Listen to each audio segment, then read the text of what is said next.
Assalamualaikum warahmatullahi wabarakatuh. Kembali lagi bersama saya Faizul Umam. Di sini saya akan membawakan berita atau isu tentang tahun 2024 digadang-gadang sebagai tahunnya politik dan juga eksistensi kaum intelektual.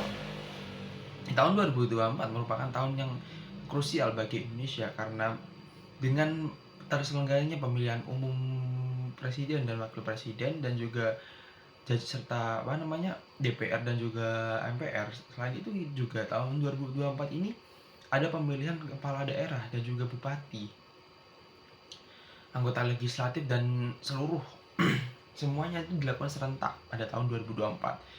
Di tengah hiruk-pikuk politik ini, peran kaum intelektual menjadi semakin penting dan membentuknya wacana publik, memberikan analisis kritis dan juga menjaga integritas proses demokrasi.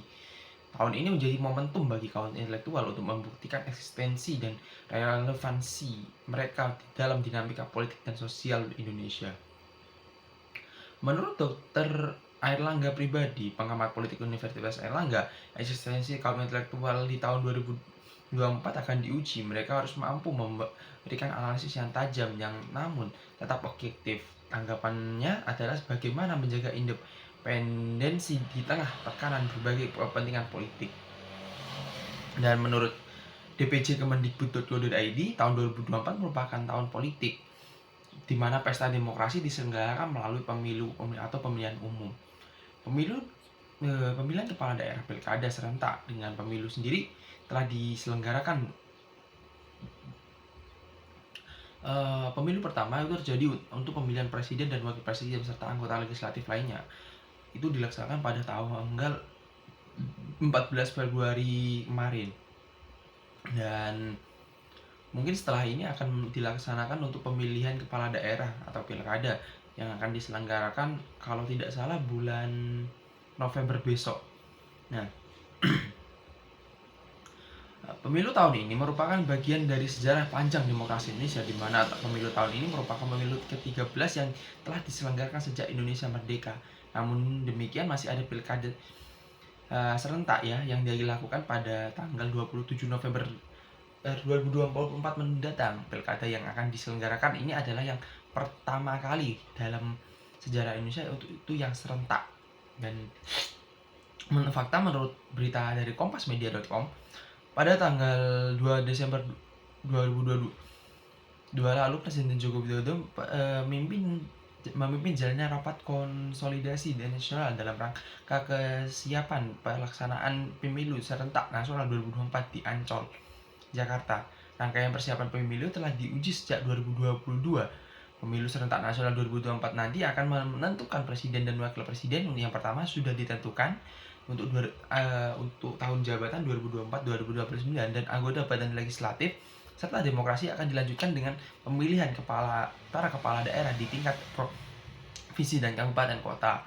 Pemilu presiden dan wakil presiden, pemilu legislatif dan diselenggarakan pada tanggal 14 Februari. Dan juga pemilihan kepala daerah akan diselenggarakan tanggal 27 November 2024 besok. Menurut saya sendiri tahun 2024 memang menjadi tahun yang krusial ya, sangat tahun politik bagi para intelektual yang ada di Indonesia.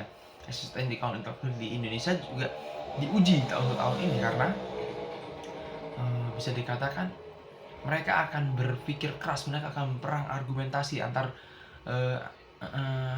antar orang satu dan orang lain, karena seluruh kepala negara dan jajarannya di legislatif serta kepala daerah, kepala bupati dan juga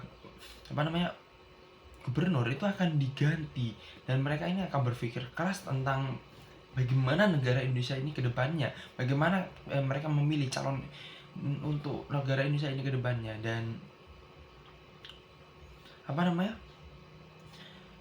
namun tantangan utamanya adalah bagaimana membuat suara kaum intelektual ini didengar dan diekspresi oleh masyarakat luas.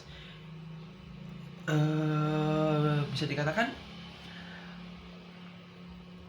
kaum intelektual yang ada di Indonesia itu merupakan peran penting dalam segi politik Indonesia, karena bisa untuk membuka pikiran seluruh warga Indonesia bagaimana tanggapannya tentang paslon-paslon yang akan menjabat menjadi kepala negara dan juga kepala daerah besok, dan juga bagaimana kita sendiri sebagai warga negara bagaimana menyikapi atau memilih para calon-calon kita untuk negara besok. Dan jika orang punya otak itu mereka akan memilihnya dari bagaimana perspektif mereka sendiri, bagaimana kinerja mereka, bukan dari bagaimana cara bicara mereka cuma yang bisa ngomong. Sekian dari saya, Faisal. Wassalamualaikum warahmatullahi wabarakatuh.